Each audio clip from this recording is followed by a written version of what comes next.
যুদ্ধ যুদ্ধ শব্দটা আমাদের মনের মধ্যে একটা অদ্ভুত ভয়ের বাতাবরণ সৃষ্টি করে। কারণ যুদ্ধ কখনো কোনো পজিটিভ কোনো রেজাল্ট তো বয়ে আনতে পারে না, এটা কিন্তু আমরা সকলেই বুঝি। এবং যুদ্ধে যত বড় যত শক্তিশালী রাষ্ট্রই হোক না কেন, আলটিমেটলি ক্ষতির সম্মুখীনই হতে হয়। মানে যতটা সে এগিয়েছিল তার থেকে কিছুটা হলেও তাকে কিন্তু পিছিয়ে যেতে হয়। তো এই যুদ্ধ এখন তৃতীয় বিশ্বযুদ্ধে পরিণত হবে কি না, ইরান ইসরায়েলের যে যুদ্ধ, বুঝতেই পারছেন আপনারা, তার কথাই বলছি। তো আজকের প্রতিবেদন অবশ্য করেই ইরান ইসরায়েলের যুদ্ধ, কেন ইসরায়েল সৃষ্টির ইতিহাস অবশ্যই তার জন্য বলতে হবে যে ইসরায়েল দেশটি কিভাবে তার উৎপত্তি হলো, এবং আমেরিকা কেন গত 22 তারিখ যে ইসরায়েলের পক্ষে ইরানের বিপক্ষে সেখানে বোমারু বিমান পাঠায়, এবং যে পরমাণু শক্তির যে কেন্দ্রগুলি সেখানে মানে বিস্ফোরক ফেলে, 1500 কেজি বিস্ফোরক ফেলা হয় এবং সেগুলি ধ্বংস করা হয়েছে বলে জানা গিয়েছে। কথা হচ্ছে যে এই ধরনের কাজগুলো আমেরিকা কেন করছে, ইসরায়েলকে সাপোর্ট করার তার কারণ কি, এগুলো নিয়েও আলোচনা করার ইচ্ছা রইল। এবং ভারতের ভূমিকা সবচেয়ে বড় কথা, যে ভারত এখন একটা এমন পর্যায়ে রয়েছে, বিশেষ করে গত যে পেহেলগাম ঘটনার পরে তারপর পাকিস্তানের সঙ্গে যতটা সম্পর্কের অবনতি হয়েছে আমরা দেখেছি, অপারেশন সিন্দুর এবং তার ফলে পাকিস্তানের জঙ্গি কেন্দ্রগুলি গুড়িয়ে দেওয়া ভারতের পক্ষ থেকে, এই সমস্ত দেখার পর পাকিস্তানের সঙ্গে সম্পর্ক অবশ্য করেই তলানিতে পৌঁছেছে। এবং ভারতের সঙ্গে যে এখন ইরানের কীরকম সম্পর্ক সেটাও আমরা তখনই জেনেছি যে সম্পর্ক ঠিক ভালো নয়, এবং আমেরিকার সঙ্গেও একটা সময় খুব খারাপ একটা পর্যায়ে পৌঁছে গিয়েছিল অবস্থা। এখন মোটামুটি একটা নর্মাল রয়েছে। কিন্তু কথা হচ্ছে যে বর্তমান পরিস্থিতিতে ভারত কোন দিকে যাবে, কারণ আমরা মোটামুটি পুরো বিশ্বযুদ্ধের দোরগোড়ায়, তৃতীয় বিশ্বযুদ্ধের কেন এবং কিভাবে, সেগুলো নিয়েও আমি এই প্রতিবেদনে আলোচনা করব। এবং ইরান পরবর্তী রিটালিয়েশন হিসেবে সে কী করতে চলেছে, আমেরিকার বা কী পদক্ষেপ, এগুলো নিয়েও আলোচনা করার ইচ্ছা রইল এই প্রতিবেদনে। তো পুরো প্রতিবেদনটি আপনারা আশা করি আমার সঙ্গে থেকে দেখবেন, নিজেদের মতামত কমেন্ট বক্সে শেয়ার করবেন অতি অবশ্য করেই, এবং চ্যানেল ভালো লাগলে নিশ্চয়ই করে সাবস্ক্রাইব করে আমার সঙ্গে থাকবেন, এই আশা রেখে আমি আমার প্রতিবেদন শুরু করছি। নমস্কার, ওয়ার্ল্ড অফ দোলায় সকল দর্শক বন্ধুকে স্বাগত জানাচ্ছি। আশা করছি সকলে সুস্থ আছেন আর ভালো আছেন, আমি ভালো আছি। তো প্রথমে যেটা বলবো সেটা হচ্ছে যে ইসরায়েল দেশটি যেভাবে সৃষ্টি হয়েছিল, কেন সৃষ্টি হয়েছিল বলছি, কারণ 1948 সালে এই ইসরায়েল, প্যালেস্টাইন নামে যে দেশটি ছিল আমরা জানি, ইতিহাস থেকে আমরা জানতে পারি, সেই প্যালেস্টাইনকে ভেঙে বেশিরভাগ অংশ প্যালেস্টাইনের নিয়ে ইসরায়েলকে তৈরি করা হয়েছিল। তৈরির ইতিহাসটা একটু বলতে চাইব। কারণটা হচ্ছে কিছুই না, যে ইহুদি যারা বিভিন্ন দেশে, জার্মানিতে যারা ছিলেন, যারা আমেরিকান ইহুদি, ভারতীয় ইহুদি, এরকম বহু দেশ, আফ্রিকান ইহুদি, এরকম অনেক দেশের ইহুদিরা একটা সময় পর্যন্ত তাদের দেশে প্রচুর অন্যায় এবং অত্যাচারের শিকার হয়েছিলেন। পরবর্তীকালে এরা যখন উদ্বাস্তু হয়ে গেছেন, তখন তাদের থাকার জন্য একটা তাদের নিজস্ব দেশ বলে কিছু নেই, অনেকটা ছিন্নমূল বলতে পারেন। তো তাদের থাকার একটা জায়গা দেবার জন্য এই ইসরায়েল দেশটিকে সৃষ্টি করা হয়। মূলত আমেরিকার ব্যাক সাপোর্ট পেয়েছিল দেশটি তৈরি হওয়ার জন্য। এবং যারা উদ্বাস্তু হয়ে গেল, যে প্যালেস্তিনিয়ান যারা লোক, তারা কোথায় গেল, এই যে গাজা স্ট্রিপ নামে যে সরু মতন একটি স্ট্রিপ তৈরি করা হলো, তারা সেখানে তাদের উদ্বাস্তু হয়ে থাকতে বাধ্য করা হলো।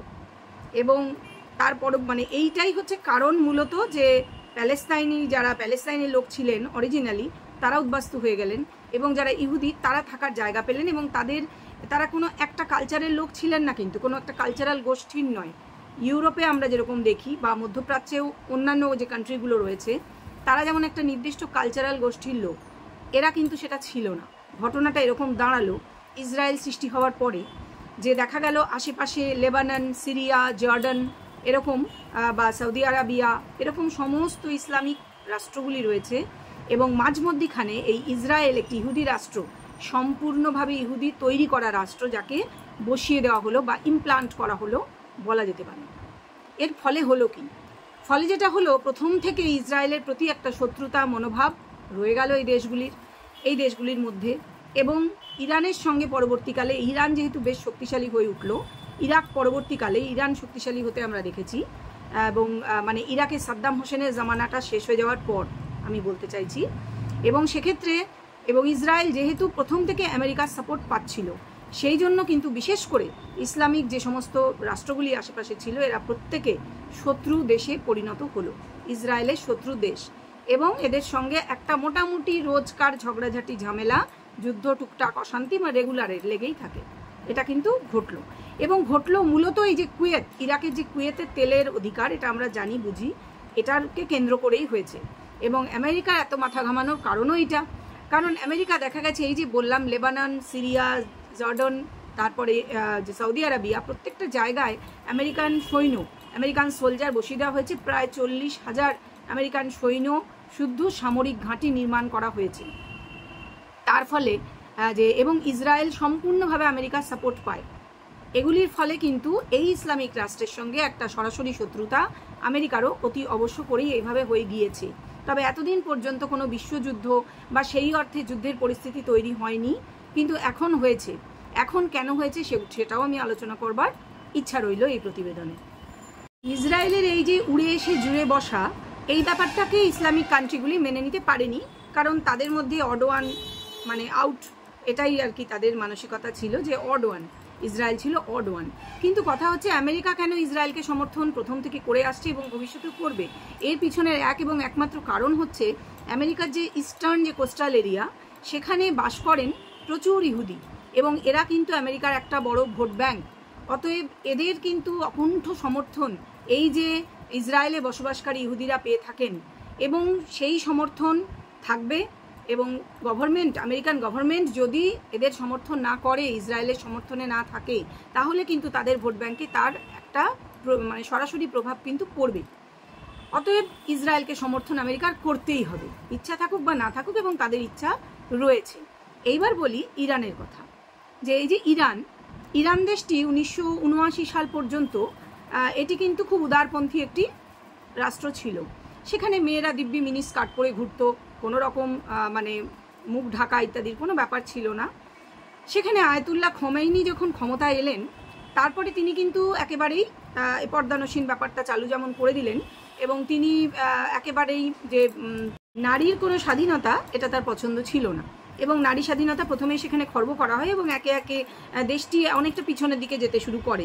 যদিও তিনি তা মনে করেন না, তিনি মনে করেন তিনি এগিয়ে চলেছেন। যাই হোক, সেটা পরের কথা। এবং এর পরের যে অংশটা সেটা এবার বলবো। আয়াতুল্লাহ খোমেনি ইনি যখন ক্ষমতায় এলেন, ক্ষমতায় এসেই তিনি মন দিলেন যে কিভাবে তিনি ইসলামিক রাষ্ট্রগুলির মধ্যে নিজেকে মোটামুটি রাজা হিসেবে প্রতিষ্ঠিত করতে চেয়েছিলেন।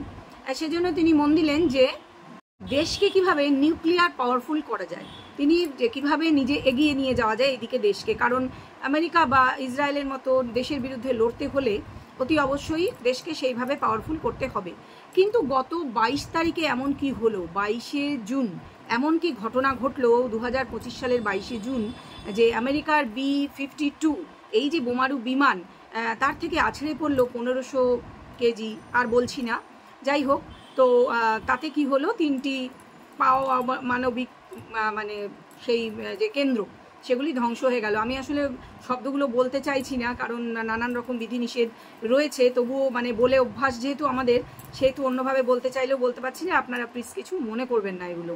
তো যাই হোক, তো সেখানে যে অ্যাটাকটা হলো, তার ফলে কিন্তু দেখা গেল যে বর্তমানে মাটির 200 ফিট তলায় থাকা যে বাংকার, সেটিকে নষ্ট করে দিতে পেরেছে, সক্ষম হয়েছে আমেরিকা। কিন্তু আমেরিকা কেন এটা করলো সেটা তো পরের প্রসঙ্গ। তার আগে বলে নিই যে এই যে ক্ষমতায় উনি যে আসতে চাইলেন, তো ইনি আমাদের সঙ্গে কি ব্যবহারটা করেছেন, আমি খোমেনির কথা বলছি। বিনা কারণে, একেবারে বিনা কারণে, যখন পাহেলগাম ঘটনার পরে পাকিস্তানের সঙ্গে আমাদের সম্পর্ক বেশ খারাপের দিকে, অবশ্য করেই খারাপ তো হবেই, হওয়ার কথাই ছিল, সেই সময় হঠাৎ করে উনি ইসলামিক কান্ট্রি হিসেবেই হয়তো পাকিস্তানের পাশে দাঁড়ালেন, একেবারেই বিনা প্ররোচনায়, এটা জানা নেই কেন, তবে দাঁড়ালেন। এবং যদিও দেখা যাচ্ছে যে সৌদি আরবিয়া আগে যে পাওয়ারফুল ব্যাপারটা সৌদি আরবিয়া ছিল যে ইসলামিক কান্ট্রিগুলোর মধ্যে, সেই হচ্ছে সবচেয়ে পাওয়ারফুল, কিন্তু বর্তমানে বেশ কিছু বছর ধরে আমেরিকার সঙ্গে ঘনিষ্ঠতা বাড়ার ফলে এবং সৌদি আরবিয়া এই তেল বিক্রির ব্যাপার থেকে অনেকটাই সরে গিয়ে, আরও যেহেতু ভবিষ্যতের সেটা সঞ্চয়টাই সব নয়, সেজন্য নিজেকে একটু টেকনোলজিক্যালি ডেভেলপড করার জন্য ভারতবর্ষের সঙ্গে যেমন ভালো রিলেশন তৈরি করার উপর গুরুত্ব দিয়েছে, সেই রকমই আমেরিকার সঙ্গেও সম্পর্ক ভালো করার দিকে গুরুত্ব দিয়েছে। এবং তার ফলে এই খোমেনি করলেন কি, উনি নিজেকে সৌদি আরবিয়ার যে মানে ইসলামিক কান্ট্রিগুলোর যে দাদা সেই হিসেবে নিজেকে দেখতে চাইলেন এবং সেই লক্ষ্যে উনি কিন্তু এগোতে চাইলেন। তাতে কি হলো যে একটা অদ্ভুত ইকুয়েশনের ফলে তৈরি হয়েছে বর্তমানে যেটা হয়েছে। দেখা যাচ্ছে যে রাশিয়া যে ভারতের অ্যাকচুয়ালি বন্ধু, বহুদিন ধরেই আমাদের পররাষ্ট্রনীতি অনুসারে রাশিয়া কিন্তু আমাদের বন্ধু, আমেরিকা আমাদের না বন্ধু না শত্রু, আমাদের ভালো বাণিজ্যিক সম্পর্ক রয়েছে, রাশিয়ার সঙ্গেও আমাদের ভালো বাণিজ্যিক সম্পর্ক রয়েছে। বিশ্বের যত মানে অপরিশোধিত তেল, অশোধিত তেল যেটা ভারতবর্ষ আমদানি করে, সবচেয়ে বেশি পরিমাণ রাশিয়া থেকে আমদানি করে এবং তারপর আমেরিকা থেকে আমদানি করে। কিন্তু ইরানের এই নানান রকম যে এখন রিটালিয়েশন শুরু করছে, তার ফলে কিন্তু সেই জায়গাটাতেও অনেকটা ভারতবর্ষের সমস্যা তৈরি হচ্ছে। তবে সেটা বলার আগে আমি আরেকটু বলে নেব ইরানের ব্যাপারটা। ইরান বর্তমানে খুব চেষ্টা করছে যে এক ছাতার তলায় নেয়, মানে খোমেনির যে বর্তমান যে না করলে নয়, ওনাকে করতেই হবে, যে যতগুলি ইসলামিক কান্ট্রি আছে তাদেরকে এক ছাতার তলায় আনা।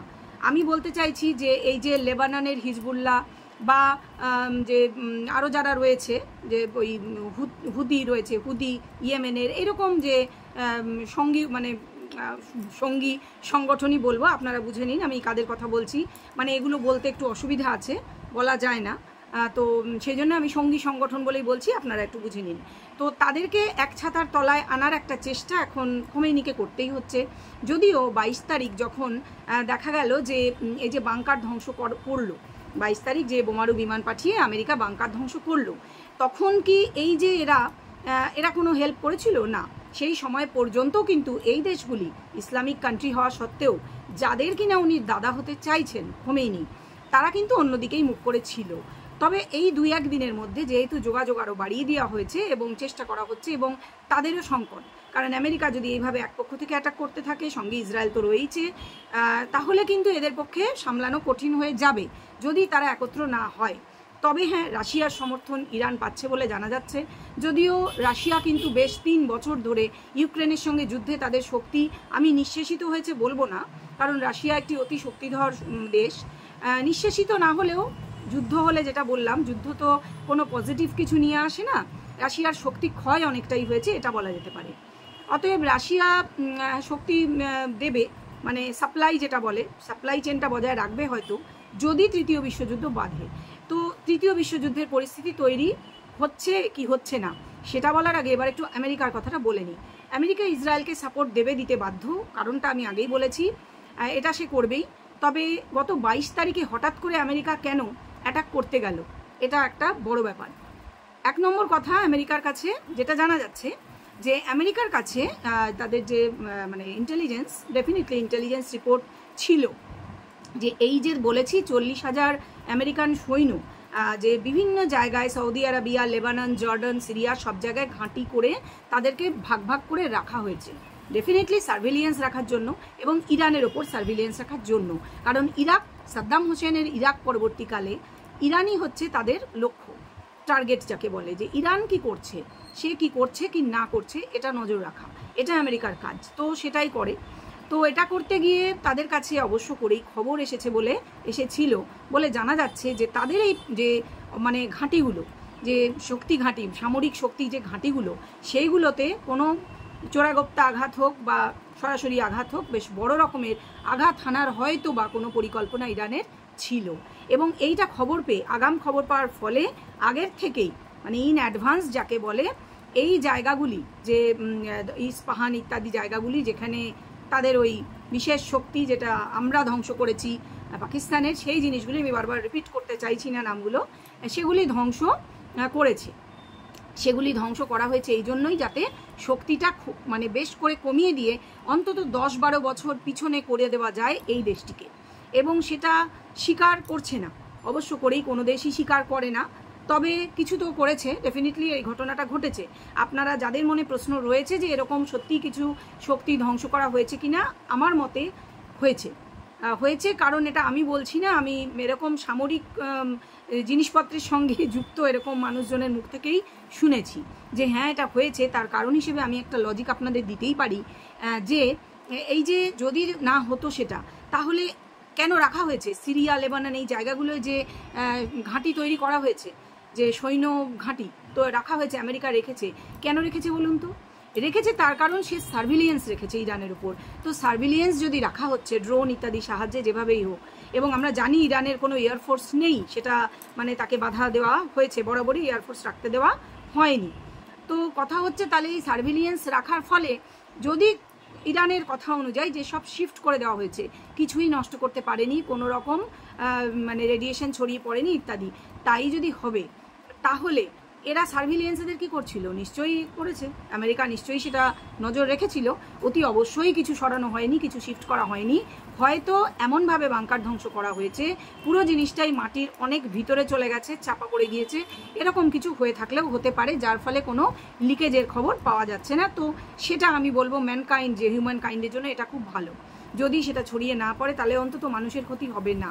যদি হতো তাহলে কিন্তু মানুষকে ওই এরিয়া থেকে একটা দেশের সরকার নিশ্চয়ই সরিয়ে নিয়ে যাওয়ার কথা ভাবতো, যেটা আমরা পাকিস্তানে শুনেছিলাম। তবে এক্ষেত্রে যেহেতু এরকম কিছু শোনা যায়নি, ধরে নেওয়া যাচ্ছে জায়গাটি সুরক্ষিত রয়েছে। মানে কিভাবে সুরক্ষিত? মানুষজনের জন্য, সাধারণ মানুষের জন্য সুরক্ষিত আছে। এটা যদিও একটা ভালো খবর বলেই আমার মনে হয়। এবার বলি, যদি তৃতীয় বিশ্বযুদ্ধ হয়, যদি কেন, এটা এখন যা পরিস্থিতি তাতে কিন্তু হবে আমার এটা মনে হচ্ছে। আমার কেন, অনেক বিশেষজ্ঞও বলছেন যে তৃতীয় বিশ্বযুদ্ধের পরিস্থিতি মোটামুটি তৈরি। হ্যাঁ, হয়তো এক্ষুনি 2-1 দিনের মধ্যে হবে না, তবে কিছু দিনের মধ্যে হওয়াটা উচিত, মানে হবে। কেন বলছি সেটাও বলি, যে ইরানকে যেহেতু আঘাত করা হয়েছে, এই যে 22শে জুন যেটা আমেরিকার পক্ষ থেকে করা হয়েছে, এটা খুবই মারাত্মক। কারণ ইরান এবার যে চেষ্টাটা শুরু করেছে সেটা হচ্ছে এই যে হিজবুল্লাহ, হামাস যেগুলি রয়েছে বা হুতি, এদেরকে সক্রিয় করে দেওয়া। গাজা স্ট্রিপে প্যালেস্তাইনে যেখানে উদ্বাস্তুরা থাকেন সেখানের হামাস গোষ্ঠী, হিজবুল্লাহ এবং যেগুলি বললাম সমস্ত, বারবার বলাটা ঠিক নয়, তো এদেরকে অ্যাক্টিভ করে দেওয়া হচ্ছে। এবং এরাও এখন যেহেতু বুঝতে পেরেছে যে ইসলামিক রাষ্ট্রগুলি একত্র থাকতে হবে, এক ছাতার তলায় না থাকলে আমেরিকা এবং ইসরায়েলকে আটকানো সম্ভব হবে না। তা মানে সেইটাই কারণ যে তারা কিন্তু এক জায়গায় হয়ে লড়াইটা তাদের লড়তে হবে, প্রত্যেকের নিজস্ব স্বার্থ রয়েছে সেই কারণে। এবং তারা অ্যাক্টিভ হয়ে গেছে বোঝা যাচ্ছে। এবং এদেরকে দিয়ে মানে ডাইরেক্ট ইসরায়েলের সঙ্গে যেমন চলছে, কিছুটা শক্তি বাড়িয়েছে ইরান ইসরায়েলের সঙ্গে। আজকে শোনা যাচ্ছে শক্তি আরেকটু বাড়িয়েছে, শক্তির তীব্রতা যেটাকে বলে একটু বাড়িয়েছে। এবং এই মানে গোষ্ঠীগুলিকে দিয়ে, সঙ্গী গোষ্ঠী যাদের আমি বলছি, তাদেরকে দিয়ে ইন্ডিভিজুয়ালি হোক বা একসঙ্গে হোক আমেরিকার উপর যে অ্যাটাকের চিন্তা করা হচ্ছে। এবং আমেরিকা অলরেডি দুটো দেশের যুদ্ধ চলছিল, তার মধ্যে আমেরিকা নাকটা যখন ঢুকিয়ে দিয়েছে, ঢোকাবে এটা সবাই জানতো, ইসরায়েল খুবই খুশি হয়েছে। তাদের ইসরায়েলের প্রধানমন্ত্রী নেতানিয়াহু মানে অভিনন্দনও জানিয়েছেন, খুবই ভালোভাবে এটাকে নিয়েছেন, খুব স্বাভাবিক সেটা তার পক্ষে, কারণ উনি চেয়েছিলেন যে আমেরিকা পাশে থাকুক এবং আমেরিকাকে পাশে থাকতেই হবে, সেটা উনি জানতেনও প্রথম থেকেই যেহেতু সহায়তা পেয়েছেন। তো কথাটা হচ্ছে যে আমেরিকা তাহলে যুদ্ধে অলরেডি ঢুকে পড়েছে, তাহলে 2 থেকে যখনই 3 হয়ে গেল, এবং আমেরিকার প্রবল শত্রু যখন রাশিয়া, এটা কিন্তু আমরা জানি যে ঠান্ডা লড়াই সারা জীবনই এই দুটি দেশের মধ্যে রয়েছে। ইউএসএ, আমেরিকা বলতে আমি ইউএসএ বোঝাচ্ছি, ইউএসএ এবং রাশিয়ার মধ্যে কিন্তু ঠান্ডা লড়াই আগাগোড়া রয়েছে। সেক্ষেত্রে ভারতের ভূমিকাটা কি হতে পারে? ভারত কিন্তু এতদিন ভারতের পররাষ্ট্র নীতি অনুসারে নিজেকে অ্যালুফ রাখতে পেরেছিল, সমস্ত কিছু থেকে দূরে রাখা যাকে বলে স্টেইং অ্যাওয়ে, সেইটা করতে পেরেছিল। কিন্তু এখন তাকে সরাসরি একদিকে ডোনাল্ড ট্রাম্প যেমন হুমকি দিচ্ছেন যে তাদের পক্ষেই থাকতে হবে, আর একদিকে রাশিয়াও কিন্তু, পুতিন কিন্তু সরাসরি জানিয়ে দিয়েছেন যে এবারে কড়া স্ট্যান্ড তাকে নিতে হবে, না হলে কিন্তু কড়া ব্যবস্থার সম্মুখীন হতে হবে। খুবই স্বাভাবিক। তবে এই দুটি দেশের উপর ভারত কিন্তু তার অপরিশোধিত তেলের মানে ম্যাক্সিমাম অংশের জন্য ডিপেন্ড করে। এবং ইরান যেটা বর্তমানে করেছে যে সকল দেশ, সব দেশে কিন্তু ইরানের যে হরমুজ প্রণালী, যে জলপথ, সেই 34 কিলোমিটার চওড়া যে জলপথটি রয়েছে, সেই প্রণালী দিয়ে যে জাহাজগুলি যায়, যে ট্যাঙ্কার, তেল পরিবহনকারী ট্যাঙ্কার, সেই প্রণালীটি যদি ইরান বন্ধ করে দেয়, যেটা কিন্তু ইরানের পার্লামেন্টে অলরেডি পাশ হয়ে গিয়েছে যে এই প্রণালী বন্ধ করে দেওয়া হবে, শুধু আরও কিছু সংস্থার সবুজ সংকেত পাওয়া বাকি, সেটাও হয়ে যাবে। তো তাহলে হতে কি পারে? ভারতের শুধু একার জন্য নয়, অবশ্য করেই সব দেশের জন্যই অতি খারাপ অবস্থা নেমে আসতে চলেছে এবং পুরো পৃথিবীর শক্তিধর দেশগুলি অতি অবশ্য করেই তখন দুটি শিবিরে ভাগ হয়ে যাবে এবং আমরা প্রথম বিশ্বযুদ্ধ, দ্বিতীয় বিশ্বযুদ্ধে ঠিক যেরকমটি দেখেছি সেরকমই একটি আধুনিক বিশ্বযুদ্ধ, তৃতীয় বিশ্বযুদ্ধের সম্মুখীন হতে চলেছে সম্পূর্ণ বিশ্ব এবং যার ফলাফল অতি অবশ্য করেই খারাপ হবে। শোনা যাচ্ছে পশ্চিম এশিয়ার ম্যাক্সিমাম দেশ, বেশিরভাগ দেশ নিশ্চিহ্ন হয়ে যাবে, মধ্যপ্রাচ্যের বেশিরভাগ দেশের কোনো চিহ্ন থাকবে না, যেটা খুব ভয়ঙ্কর সংকেত বহন করে আনে। কিন্তু এটা হয়তো অ্যাভয়েড করা যাবে না, কারণ আমেরিকা যেভাবে ইরানের ওপর অ্যাটাক করেছে, তাতে করে ইসরায়েল আর ইরানের মধ্যে হচ্ছিল যুদ্ধটা, কিন্তু আমেরিকা যেভাবে মাঝখানে ঢুকে পড়েছে তাতে করে কিন্তু অবশ্যই ভয় পেয়ে যে তাদের সামরিক ঘাঁটি ধ্বংস করে দিতে পারে, সেই ভয় পেয়ে, ইন্টেলিজেন্স সূত্রে সেই খবর পেয়ে, তাহলে কিন্তু ইরান রিটালিয়েশন হিসেবে সে অলরেডি ডিসক্লোজ করে দিয়েছে, বলে দিয়েছে এই যে হরমুজ প্রণালী এটা সে বন্ধ করে দেবে। এবং এটা বন্ধ করলে শুধু ভারত নয়, সব দেশই এই পারস্য উপসাগর থেকে আরব সাগর হয়ে যে বাণিজ্যটা চলে, বাণিজ্য বলতে যে তেলটা আসে, সেই তেলের সাপ্লাই সম্পূর্ণভাবে বন্ধ হয়ে যাবে। না, এটা ঘটনা যে তাতে ইরান প্রচুর ক্ষতিগ্রস্ত হবে, এটা বাস্তবিক সে কতটা করে উঠতে পারবে, কত দূর করতে পারবে, এটা এখনও বোঝা, সেও হয়তো বুঝতে পারছে না বা কেউই বুঝে উঠতে পারছে না। কিন্তু এটা যদি করা হয় তাহলে ইমিডিয়েট যে ক্ষতিটা হবে সেটা হচ্ছে প্রত্যেকটা দেশই কিন্তু তেলের সাপ্লাই পাবে না এবং যতটুকু তেল আছে হু করে এর মধ্যেই তেলের দাম বাড়তে শুরু করেছে। 2% পুরো বিশ্বে বেড়ে গেছে, আমেরিকাতেও ব্যারেল প্রতি প্রচুর 77 পয়েন্ট সামথিং দেখলাম এবং এখন হয়তো আরও বাড়ছে। শেয়ার বাজার পড়ে গেছে বিশ্বের সব দেশেই মোটামুটি, ভারতবর্ষেরও অবস্থা খুব খারাপ এবং টাকার দাম হু করে পড়ে যাচ্ছে সব দেশেই, ইতিমধ্যে প্রভাব পড়তে শুরু করেছে এই জিনিসটা। এবং যেহেতু জ্বালানির দাম অতিরিক্ত বেড়ে যাচ্ছে, তার ফলে সব জিনিসের দাম বাড়বে, সাধারণ মানুষের নাবিশ্বাস উঠবে, যেটা যুদ্ধ হলে হয়। এটা যুদ্ধের সবচেয়ে কমন একটা খারাপ কিন্তু এফেক্ট যেটা হয়। এটা ছাড়াও যেটা হচ্ছে সেটা হচ্ছে সবচেয়ে বড় সমস্যা, যেটা হয়তো ভারতকে ফেস করতে হবে। সেটা কি? সেটা হচ্ছে আমেরিকা এখন হঠাৎ করে পাকিস্তানকে খুব কাছে টানছে। শোনা যাচ্ছে যে এই যে শাহবাজ, তিনি পেন্টাগনে তাকে ডাকা হয়েছে, সেখানে বসে চা খাওয়া হচ্ছে, অনেক আলোচনা হচ্ছে অবশ্য করেই। তো সেখানে যে আলোচনা হচ্ছে তাতে এটা বোঝাই যাচ্ছে পাকিস্তান যেটা করেই থাকে যে কিছুই না, নিজের দেশের মাটিটা জাস্ট ভাড়া দেয়। এটা আমরা আগেও দেখেছি, সে ভাড়া দেবে আমেরিকাকে, কারণ ইরানের সঙ্গে যুদ্ধ চালিয়ে যেতে হলে এই যুদ্ধ কিন্তু দীর্ঘস্থায়ী হবে, এই যুদ্ধ কিন্তু 2-1 দিনে শেষ হবে না। ঠিক যেরকম ইউক্রেনকে 7 দিনে শেষ করে দেওয়া হবে বা শেষ করা যাবে, এটা কিন্তু আমরা থেকে শুরু করে আমেরিকাও রাশিয়াও ভেবেছিল, কিন্তু আমেরিকাও এখন ঠিক সেরকমই হয়তো ভাবছে। কিন্তু ইরানের সঙ্গে যুদ্ধ বা তৃতীয় বিশ্বযুদ্ধ যাই হোক, সেটা কিন্তু হলে দীর্ঘস্থায়ী হবে এবং সেক্ষেত্রে ভারতের অবস্থাটা তাহলে দাঁড়াবে কি? ভারতের কিন্তু সত্যিই চিন্তার বিষয় এই জন্যই যে পাকিস্তান নিজের যে মাটিটা, দেশের মাটিটা, সেটা ভাড়া দেবে আমেরিকাকে, তারা টাকা পাবে ডেফিনেটলি। এবং সেখানে আমেরিকা কি করবে, ঠিক যেরকম আর 5টা দেশে যে জর্ডান, লিবিয়া, এইসব দেশে যেমন সামরিক ঘাঁটি তৈরি করেছে, সেখানেও সে তার সামরিক ঘাঁটি তৈরি করবে। সামরিক ঘাঁটিতে অনেক মিসাইল ইত্যাদি অনেক কিছু থাকবে এবং সেখান থেকে ইরানে অ্যাটাক করা হবে এবং স্বাভাবিকভাবেই পাকিস্তান তার অনেকটাই কাজকর্মের দায়িত্বে থাকবে এবং ভারতের একেবারে গায়ে পাকিস্তান। আশা করি আমি বোঝাতে পারছি, ভারত কিন্তু যে কোনো সময় বিপদের সম্মুখীন হতে হবে। এটা ভারতের কাছে সবচেয়ে বড় চ্যালেঞ্জ এবং অস্বস্তির বিষয় বলে আমার মনে হয়। এইবার আমার যা বক্তব্য ছিল মোটামুটি আমি চেষ্টা করেছি খুব সহজভাবে, যাতে প্রত্যেকের বোধগম্য হয়। যারা হয়তো বিষয়টা খুব জটিল মনে হচ্ছিল, বুঝতে পারছিলেন না কেন কি, কিসের জন্য কেন কি হচ্ছে, পুরো বিষয়টা আমি চেষ্টা করলাম একটা ভিডিওর মধ্যে যতটা সম্ভব বুঝিয়ে বলার। হয়তো আমি অনেক কিছুই বলতে পারিনি বুঝিয়ে, আমি অত বড় বিশেষজ্ঞ কোনো মানুষ নই। আমার কাছে অনেকে রিকোয়েস্ট করেছিলেন, চেষ্টা করলাম তাদের রিকোয়েস্ট রাখতে এবং অবশ্য করে আমার নিজেরও ইচ্ছা ছিল। আপনারা এবার কমেন্ট বক্সে আপনাদের মতামত, এই বিষয়ে প্রত্যেকে উদ্বিগ্ন আমি জানি যে ভারতের কি হতে চলেছে। তো যাই হোক, সবাই কিন্তু মতামতটা অবশ্য করেই কমেন্ট বক্সে আমার সঙ্গে শেয়ার করবেন এবং ভিডিও বেশি করে শেয়ার করবেন, এই আশা রেখে আমি ভিডিওটা এখানে শেষ করব। যারা চ্যানেলে নতুন তারা অবশ্য করেই চ্যানেলটা সাবস্ক্রাইব করে সঙ্গে থাকুন আর পরবর্তী ভিডিওগুলো দেখতে থাকুন, সঙ্গে থাকুন। নমস্কার।